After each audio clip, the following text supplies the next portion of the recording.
முக்கியமான நிகழ்வுகளில் கட்சி தலைமையே பங்கேற்கிற நிகழ்வுகளில் எனக்கு மிக உயிராக இருக்கிறவர் பெயரை வேண்டுமென்றே விட்டு விடுவேன்.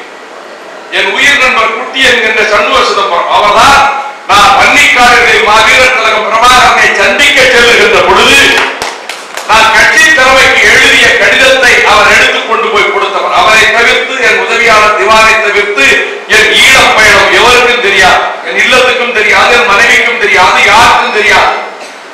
அந்த உயிர் நண்பர் தேர்தல் பணி துணை செயலாளர் இப்பொழுது நிகழ்ச்சியில பேசும்போது அவர் பேரை சொல்ல மாட்டேன். மறுநாள் யாராவது என் பேரை இங்க கூட யாராவது போச்சுட்டு இருக்கலாம், எனக்கு தெரியாது. நிகழ்ச்சி முடிஞ்சு போகும்போது கண் பார்வையிலே பார்த்துருவேன். முகத்தில் ஒரு வாட்டம் இருக்கு, நம்ம பேரை சொல்லணும்னு நினைக்கிறாங்க.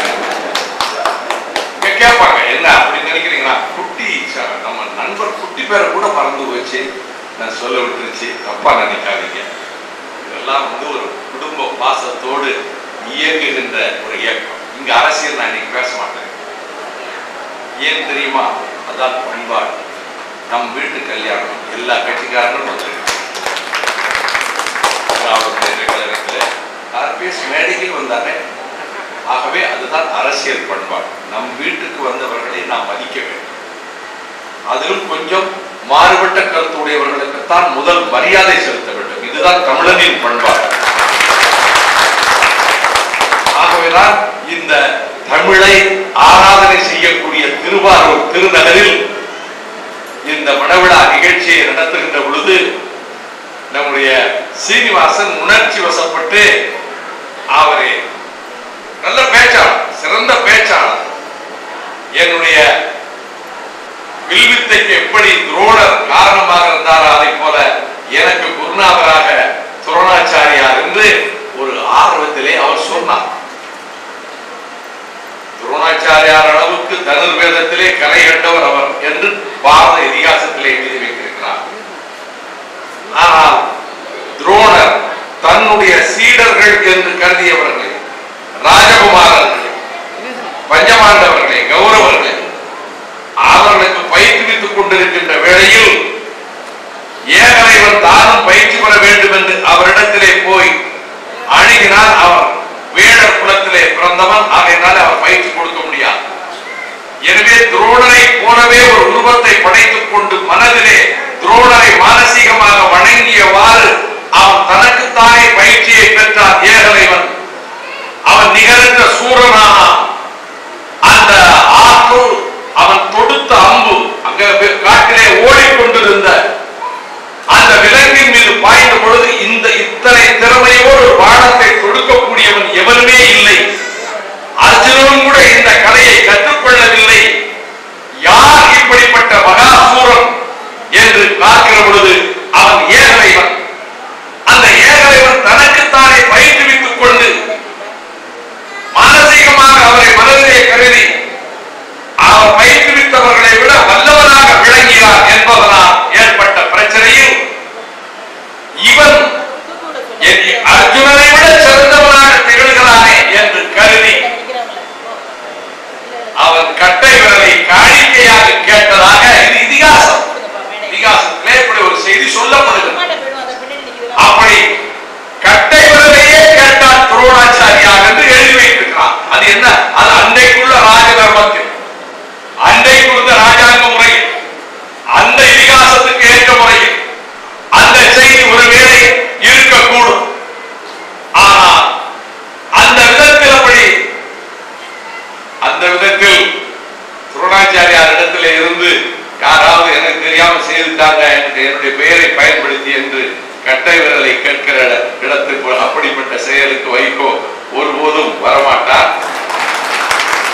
ஆனால் என்னவென்று கேட்டால் இன்னாதான் திறமையாக வரக்கூடியவர் ராஜகுமாரன் என்று கருதுகிற பொழுது அவனை விட இன்னொருவன் வல்லவனாக வருவது ஆபத்தாக போய்விடுகிறது என்று மகாபாரதம் சொல்லுகிறது. இதை கைதட்டுங்களா? அரசியல் ஒன்று சொல்லுகிறேன், அரசியல் பேசுகிறேன். அவர் எடுத்துக் கொடுத்ததிலிருந்து தொடுத்து சொல்றார். சீனிவாசன் துரோணாச்சாரியார் கதையை சொன்னார். சில வேளைகளில் தனஜயம், சவ்யசாசி இரண்டு கைகளாலும் பாடங்களை கொடுக்கக்கூடிய வல்லமை பெற்றதனால் அவனுக்கு இருகரத்த அம்பை கொடுக்கக்கூடியவர் சவ்யசாசி என்று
இருக்கிறோம்.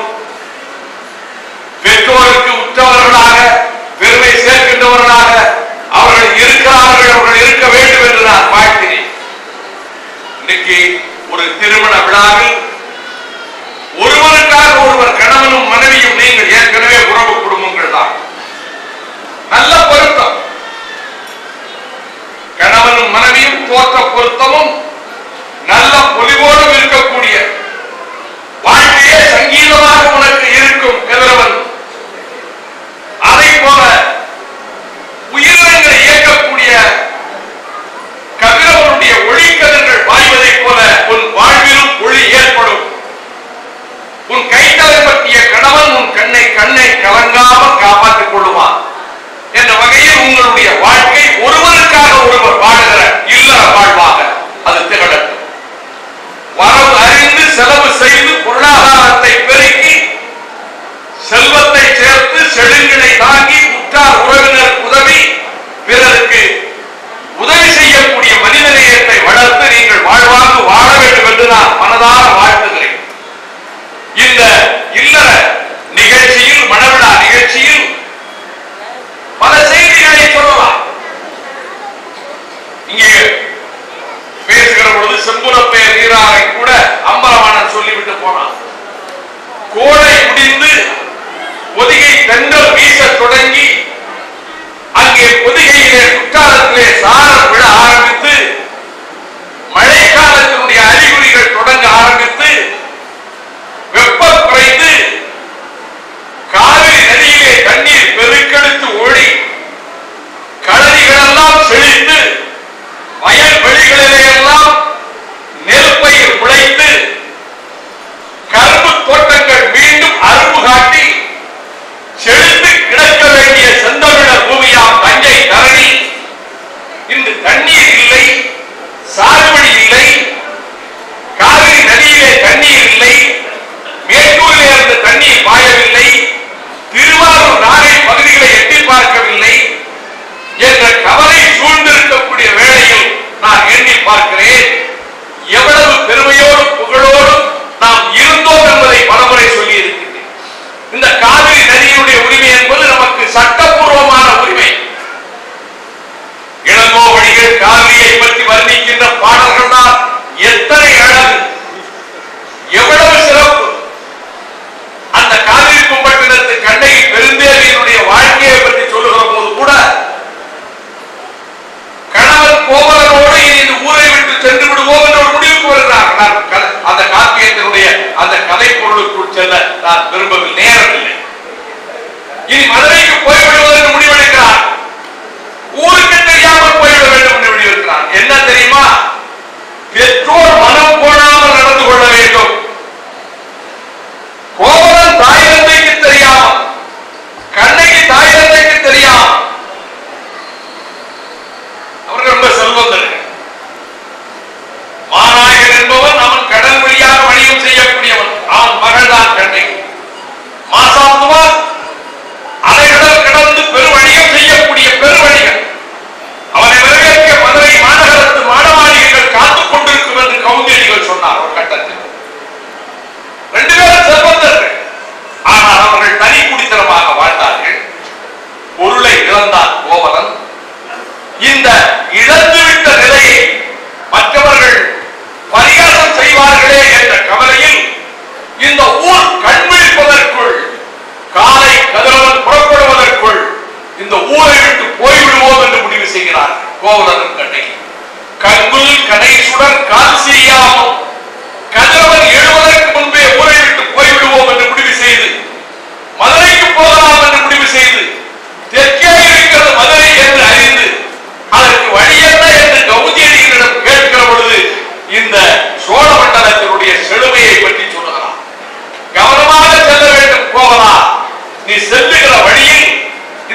அவரிடத்திலே பயிற்சி பெற்ற கிரேக்க அலெக்சாண்டர், இதெல்லாம் பேசணும். இப்போ கூட ஒலிம்பிக் போட்டி நடக்க போகிறது லண்டனிலே. அதிலே போபாலிலே விசவாயு கம்பெனியிலே பல்லாயிரக்கணக்கான உயிர்களை பறித்த அந்த நிறுவனத்துக்காரருக்கு கான்ட்ராக்ட் கொடுத்ததை கண்டித்து அதற்காக கடும் கண்டன குரலை எழுப்பியதும் மறுமலர்ச்சி திராவிட முன்னேற்ற கழகம் என்பதை நான் நினைவூட்டுகின்றேன். அந்த ஒலிம்பிக் பந்தயங்கள் பல நூறு ஆண்டுகளுக்கு முன் அந்த கிரேக்கத்தில் தான் தொடங்கியது. அந்த கிரீஸில் இன்றைக்கு பட்டினி. நான் ரொம்ப வருத்தத்தோடு சொல்லுகிறேன், தாய்மார்களே, குழந்தையும் தெய்வமும் ஒன்று. 10 மாசம் வயிற்றிலே தன் உதிரத்தை கொடுத்து குழந்தையை வளர்த்து அந்த குழந்தையை நெஞ்சிலே வைத்து பூசித்து போற்றுகின்ற தாய் பாசத்துக்கு நிகரானது எதுவுமே இல்லை. ஆனால் அங்கே பசியின் கொடுமையால், பட்டினியின் கொடுமையால் குழந்தைகளை ஆங்காங்கு பொது இடங்களில் இரவு வேளைகளில் கொண்டு வந்து இனி இந்த பிள்ளையை வளர்க்க முடியாது என்று போட்டுவிட்டு போய்விடுகிறார்கள். அண்மையில் வந்திருக்கிற கிரீஸ், ஐரோப்பா கண்டத்திலே உணவு கொஞ்சம் வந்தாச்சு, உலகம் பூரா வரை இருக்கிறது. எப்படி விவசாயம் செய்ய முடியும்? பல காரணங்கள். இந்த புவி வெப்பமாவது, நம்ம இந்தியாவை பொறுத்த மட்டில், குறிப்பாக தமிழ்நாட்டை பொறுத்த மட்டில் நமக்கு சட்டபூர்வமான உரிமை உள்ள தண்ணீரை இழப்பது, எல்லாவற்றுக்கும் மேலாக உழவு தொழில் என்பது துன்பப்படுவதற்குத்தான் என்று முடிவாகி விவசாயி ஒருங்கி கிடக்கிற வேளையில் இனி விவசாயம் செய்ய முடியாத அளவுக்கு துன்பம் விளைப்பது. இந்த சூழ்நிலையில பசியும் பட்டினியும் தாக்கிவிடக் கூடாது என்பதனாலே, இந்த உணவு பஞ்சத்திலே சிக்கிவிடக் கூடாது என்பதனாலே நதிகளை எல்லாம் இணைக்க வேண்டும் என்று உங்கள் ஊர் வழியாக நடந்து போனவன் தான். அரசியல் பேசாமல், கட்சிக்கு ஆதரவு திரட்டாமல், அப்படி இந்தியாவிலே ஓடுகிற நதிகள் எல்லாம், மாநிலங்களுக்கு இடையே ஓடுகிற நதிகள் எல்லாம் தேசிய நதிகளாக அறிவிக்கப்பட வேண்டும், இணைக்கப்பட வேண்டும் என்று சொல்லி வந்த அந்த பயணத்தில் தான் நான் ஒரு கருத்தை மிக வலியுறுத்தி சொன்னேன். பெற்றோருக்கு பெருமை சேர்க்கின்ற வாழ்க்கை, தாய் தகப்பனை மதித்து வணங்கி அவர்களை உள்ளத்தில் போற்றுகிற வாழ்க்கை, தாயை தந்தையை கனப்படுத்துகிற வாழ்க்கை, இதுதான் இளைஞர்கள் அறிந்து கொள்ள வேண்டியது என்று நான் குறிப்பிட்டேன். அனைத்து இடங்களிலும் இன்றைக்கு அந்த நிலைமை இல்லையே. நான் நேற்றைக்கு டெல்லியிலிருந்து வருகிற பொழுது செய்தித்தாளில் ஒரு செய்தி படிக்கிறேன், மிகவும் வருத்தமாக இருக்கிறது. பெற்றோரை பிள்ளைகள் கவனிப்பதில்லை. பிள்ளைகள் நன்கு படித்து முன்னேறி நல்ல ஊதியம் பெறுகிறார்கள், வசதியாக கூட இருக்கிறார்கள். தாயை தந்தையை அவர்கள் கவனிப்பதில்லை. இதன் விளைவாக ஒரு கட்டத்துக்கு பிறகு மனம் உடைந்தவளாக மனைவியை இழந்த கணவன் வாழ முடிவதில்லை. வயது முதிர்ந்தவர்கள், அது மங்கள நிகழ்ச்சிங்கிறதுனால நான் அதை அடுத்து சொல்ல முடியாது. வாழ்க்கையை முடித்துக் கொள்ளுகிறார்கள். புள்ளி உரம் போட்டிருக்காங்க. அதாவது ஒரு குறிப்பிட்ட வயதுக்கு பிறகு கணவன் மனைவி வாழ்க்கையிலே ஒருவருக்கு ஒருவர் ஆதாரம். சில பேர் தெரியாம சொல்லுவாங்க, ஆசை 60 நாள், மோகம் 30 நாள். அது ஒரு பழமொழி, ஒரு வார்த்தைக்காக சொல்லுவாங்க. நல்ல கணவன் மனைவி வாழ்க்கை என்பது அவர்கள் ஒருவருக்கொருவர் அன்பு காட்டி வருகிற பொழுது, அவர்கள் பிள்ளைகள் பெற்று வயது முதிர்ந்தவர்கள் ஆகிற போது ஒருவரின்றி ஒருவர் வாழ முடியாது. உலகமே அதுதான் அவங்களுக்குள்ள, கணவனும் மனைவி. அப்படி இருக்கக்கூடிய வாழ்க்கையில் ஒருவருக்கொருவர் ஆதாரமாக இருக்கிற போது பிள்ளைகள் தான் அவர்களுக்கு பெரும் மகிழ்ச்சியை தர முடியும், மனதிலே உவகையை தர முடியும். அதை இழக்கிறார்கள் அந்த குடும்பத்திலே பல இடங்களிலே பெற்றோர்கள். ஆகவே அவர்கள் தனித்து வாழ்கிறார்கள், முதியோர் காப்பகத்துக்கு செல்கிறார்கள், துன்பப்படுகிறார்கள். இதுவா வாழ்க்கை? இதனுடைய விளைவு என்ன தெரியுமா? இன்றைக்கு தமிழகத்தை நாசப்படுத்திக் கொண்டிருக்கக்கூடிய மதுரவர்களின் பிடியிலே இளைய தலைமுறை பாழாகி கொண்டிருக்கிறது. நினைத்தே பார்க்க முடியாது. சின்ன வயதிலேயே உடலும் கெட்டு, உள்ளமும் கெட்டு, குடும்பமும் நாசமாகி, பெற்றோர் கனவுகளும் பாழாகி, அவர்கள் வாழ்க்கையும் அழிந்து விடுகிறது இந்த மதுவின் கொடுமையினாலே. இந்த மது அரக்கன் நாசப்படுத்தி அழிக்கிறான். ஒரு பள்ளி மாணவன் ஒரு மது பாட்டிலை வாங்கி தன்னுடைய இடுப்பிலே சொருகிக் கொண்டு சைக்கிளிலே சென்று உங்கள் ஊருக்கு பக்கத்தில், திருவாரூருக்கு பக்கத்தில், அது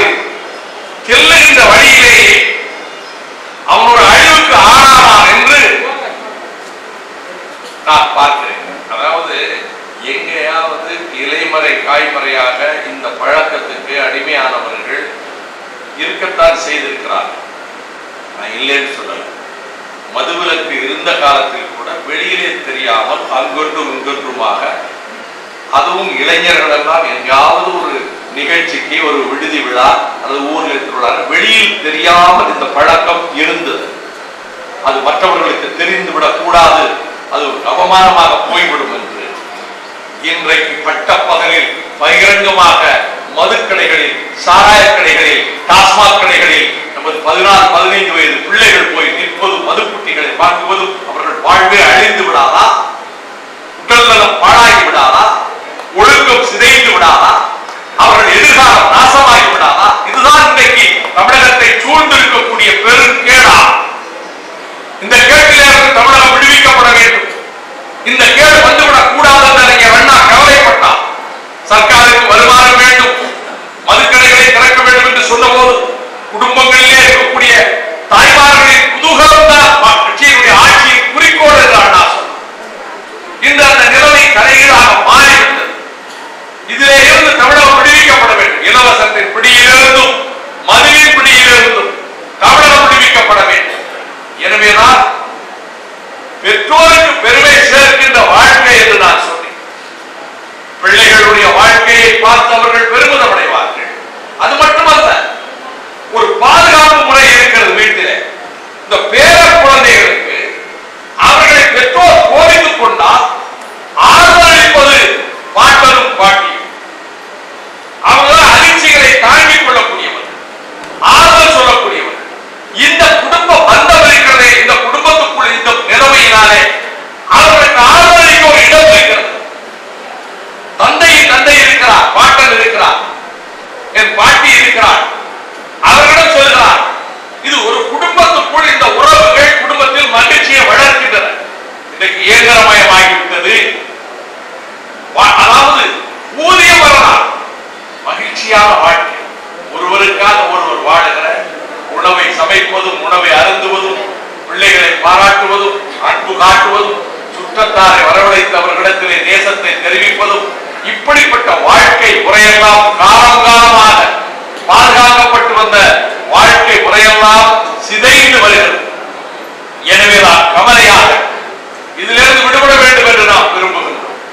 உங்கள் பெற்றோருக்கு நீங்கள் பெருமை சேர்க்கின்றவர்களாக இருப்பீர்கள், அவர்களை பாதுகாக்கின்றவர்களாக இருப்பீர்கள். உங்களுக்கு மக்கள் செல்வம் அளவோடு நீங்கள் பெற்று அந்த மணலை நாளை கேட்டு அவர்கள் மகிழ்வார். எனவே வாழ்க்கையில் மகிழ்ச்சி என்பது மனதை பொறுத்ததுதான். மாளிகையில் கிடைக்காத மகிழ்ச்சி மண் குடிசையில் கிடைக்கும். அப்படிப்பட்ட மகிழ்வை நம்முடைய முன்னோர்கள் இதுதான் வாழ்க்கை முறை என்று அமைத்து தந்திருக்கின்றார்.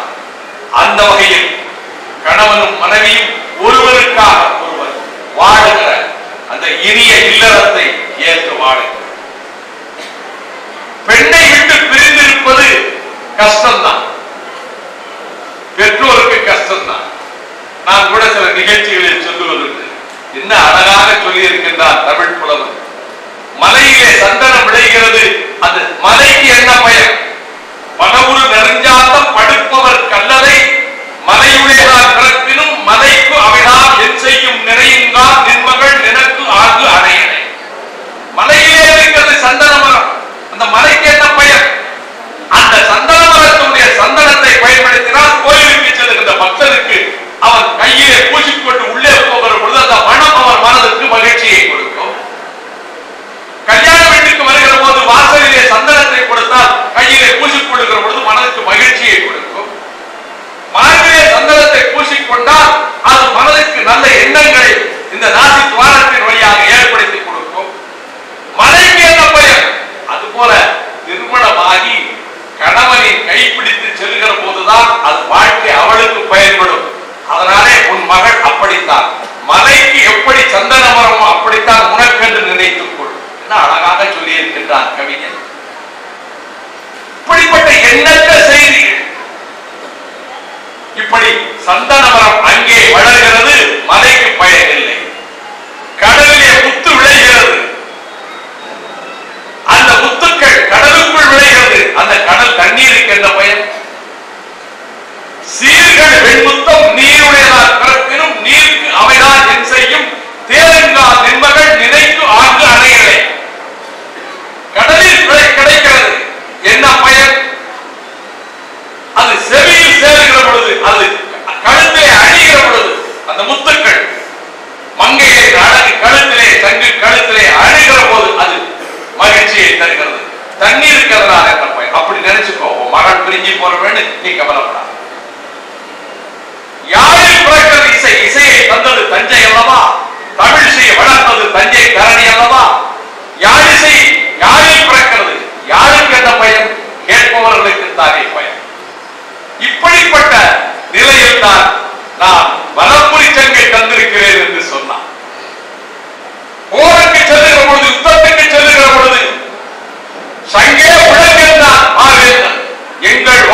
இங்கே இருந்த இசைக்கருவிகளை போல உலகில் எங்கேயும் இல்லை. உங்களுடைய அன்பை காட்டுவதற்காக நீங்கள் நேசத்தோடு கலிபோர்னியா வரையிலே தகவல் சொல்லி ஒரு வனம்புரி சங்கை இங்கே வழங்கி இருக்கிறோம் என்று தெரிவித்தீர்கள். உங்களுக்கு என்னுடைய மனமார்ந்த நன்றியை தெரிவித்துக் கொள்கிறேன். தமிழர் நலன் காக்க, ஈழத்தமிழர் உரிமை காக்க, துன்பத்தில் தவித்துக் கொண்டிருக்கக்கூடிய அந்த மக்களுக்கு ஒரு விடியலை ஏற்படுத்த, சுதந்திர தமிழீழ தேசம் காண, தமிழர்கள் தரணியில் தலைநிமிர்ந்து வாழ, தமிழகத்தினுடைய வாழ்வாதார உரிமைகளை காக்க, ஊழலற்ற நேர்மையான அரசியலை வென்றெடுக்க இந்த சங்கு என்றும் முழங்கிக் கொண்டே இருக்கும். அதை வழங்கிய கலைஞர்களுக்கு நன்றியை தெரிவித்துக் கொள்கிறேன். வாழ்வாங்கு வாழ்க, நலமலாம் பெற்று வாழ்க, மனையறம் போற்றி வாழ்க, மகிழ்வோடு வாழ்க, வளமோடு வாழ்க. மக்கள் செல்வத்தை தம்மில் தம்மக்கள் அறிவுடைமை மாநிலத்து மண்ணுயிருக்கெல்லாம் இனிது என்ற வகையில் அறிவுள்ள மக்களாக, வீரமுள்ள மக்களாக, மான உணர்ச்சியுள்ள மக்களாக நீங்கள் போற்றி வாழ்க என தெரிவித்து உங்களுடைய இல்லறம் சிறப்பாக அமையட்டும். பன்னெண்டு நாள் நலனோடு பல்லாண்டு பல்லாண்டு நலனோடு வாழ்க, வளமோடு வாழ்க, பெற்றோர் பெருமை கொள்ளத்தக்க இல்லறம் காத்து வாழ்க என்று மணமக்களை வாழ்த்தி என்னுடைய ஆறுயிர் தம்பி ஆரூர் சீனிவாசன் அவர் குடும்பம் அவர்கள் மகிழ்வோடு வாழ இயக்கத்துக்கு அருந்தொண்டு ஆற்றி வருகின்ற பிரதிபலன் எதிர்பாராது சேவை செய்து வருகிற சொல்லே உழவர், சொற்பொழிவாளர், ஒழுக்க உள்ளவர், இந்த நகரத்தில் அனைத்து கட்சி பிரமுகர்கள் இங்கே வருகிற அளவுக்கு அவர்களிடத்திலே நேசத்தோடு பழகி நல்லெண்ணத்தை பெற்று கட்சிக்கு அவரால் பெருமை சேர்த்திருக்கக்கூடிய, கழகத்துக்கு பெருமை சேர்த்திருக்கக்கூடிய சீனிவாசனுக்கு நன்றி. ஊரெல்லாம் தோரணம் கட்டி, வழியெல்லாம் மகர தோரணங்களை போல கழகத்தினுடைய கொடிகளை ஆங்காங்கு பறக்க வேண்டும். இந்த திருவாரூர் நகரில் மறுமலர்ச்சி திராவிட முன்னேற்ற கழகத்திற்கு புதிய பொலிவை தந்திருக்கக்கூடிய, இதற்காக இரவுகளாக உழைத்து பாடுபட்ட என் ஆர்வலி சகோதரர்கள் அனைவருக்கும் என் மனமார்ந்த நன்றியை தெரிவித்து, வாழ்க மணமக்கள் பல்லாண்டு நலமலாம் பெற்று என தெரிவித்து, இப்பொழுது காசிநாத தேவர் அவர்கள் முன்னிலையிலே உங்கள் மேலான வாழ்த்துக்களோடு இந்த இல்லறத்தை தொடங்குகின்ற மண விழாவை நான் மகிழ்ச்சியோடு நடத்தி வைக்கின்றேன்.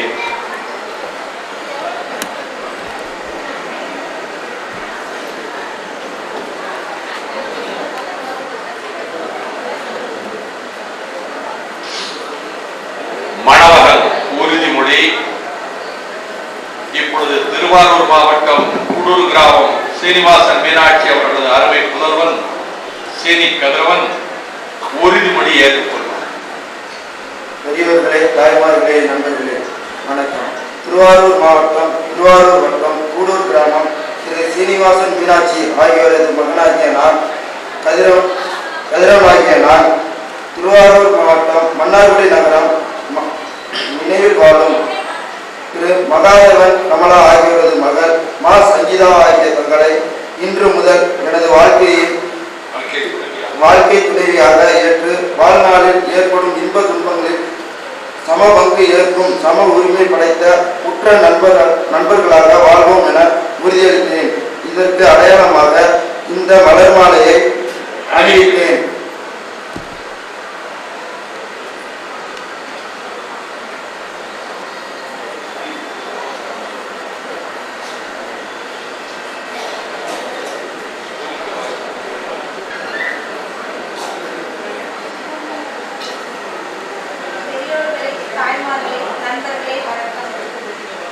திருவாரூர் மாவட்டம் மன்னார்குடி நகரம் நினைவில் வாழும் திரு மகாதேவன் கமலா ஆகியோரது மகள் மா சங்கீதாவாகிய நான், திருவாரூர் மாவட்டம் திருவாரூர் வட்டம் கூடூர் கிராமம் திரு சீனிவாசன் மீனாட்சி ஆகியோரது மகன் சீனி கதிரவன் ஆகிய தங்களை இன்று முதல் என் வாழ்க்கை துணைவராக ஏற்று வாழ்வில் ஏற்படும் இன்ப துன்பங்களில் சமபங்கு ஏற்கும் சம உரிமை படைத்த உற்ற நண்பர்களாக வாழ்வோம் என்று உறுதி கூறி அதற்கு அடையாளமாக இந்த மலர் மாலையை அணிவித்தேன்.